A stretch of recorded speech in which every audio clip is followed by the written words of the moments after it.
And eventually I started seeing some very strange things on TV. I started asking questions. And the first thing I noted was references geographically to the United States, and I noticed severe changes in the coastlines and the interior, and the fact that Europe didn't look at all like when I had remembered it. And I started asking questions. What's happened? What's been going on? That's when they said, I want to see maps of what's happened and some description. I said, it looks like there's been major earth changes. And I said, yes, there have been. It all happened in the period between the beginning of the 21st century and basically the year 2025.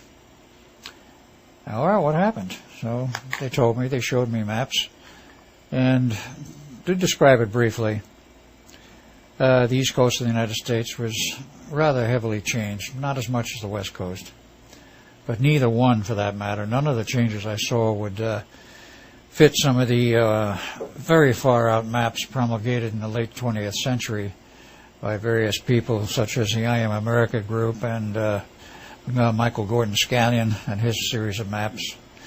They were what I would consider the worst case possible scenario, and it didn't happen that way. But what I did see was changes in the East Coast, particularly when you went south towards where Georgia, Carolinas and Georgia is. The Georgia coastline going inland, so that Atlanta, instead of being about 100 miles from the ocean, was only 3 miles from the ocean. A lot of the east coast of Georgia was gone. Parts of North Carolina had been chopped off. Florida was gone completely except for the area of the Panhandle. Was this on the TV programs that you saw, or did they give you a map? I saw this in references on the TV program, which they showed pictures of the coastline in reference to something else that we're dealing with. And I see this, I said, what is this? This isn't the way I remember it. Mm-hmm. So that's when I started asking what's going on, and they gave me the maps. The Gulf Coast was drastically changed. There was about a 50-mile wide swath north of where we knew the Gulf Coast to be, as it is today, in the beginning of the 21st century. And about 50 miles wide was just gone. It was underwater, which means New Orleans was gone, Houston was gone, Corpus Christi, Texas was gone as such, though it was just barely, because that's a little higher ground there. It was just lowlands that went. And I don't think it was geographic upheaval. It was just a case of the ocean waters have been rising, plus other changes. And the big change in the middle of the country was that the Mississippi became an inland waterway, and a rather wide one, all the way up to the Great Lakes, which then became one lake. Part of the original lakes disappeared, and other parts sank so that you had one large lake there, which joined with the St. Lawrence Seaway, which became a very large seaway.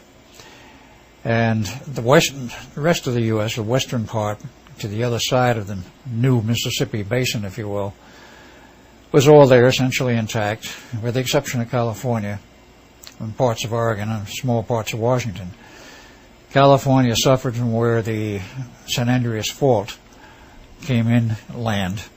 San Andreas Fault cuts into California between San Francisco and San Jose. That's where it cuts inland. It's no longer in the ocean, but it's cutting across land. And it goes down basically central California, so that when you get past Los Angeles, it winds up cutting through the middle of the Salton Sea. And much of that section west of that fault line, of the San Andreas Fault line, wound up in the ocean, not all of it. San Diego was gone, parts of Southern California was gone, but the strange part was where Los Angeles was, parts of it were still left. The coastal sections, the beach country was gone. The beach areas were collapsed, the cliffs were collapsed. But areas of the higher sections of Beverly Hills were still there.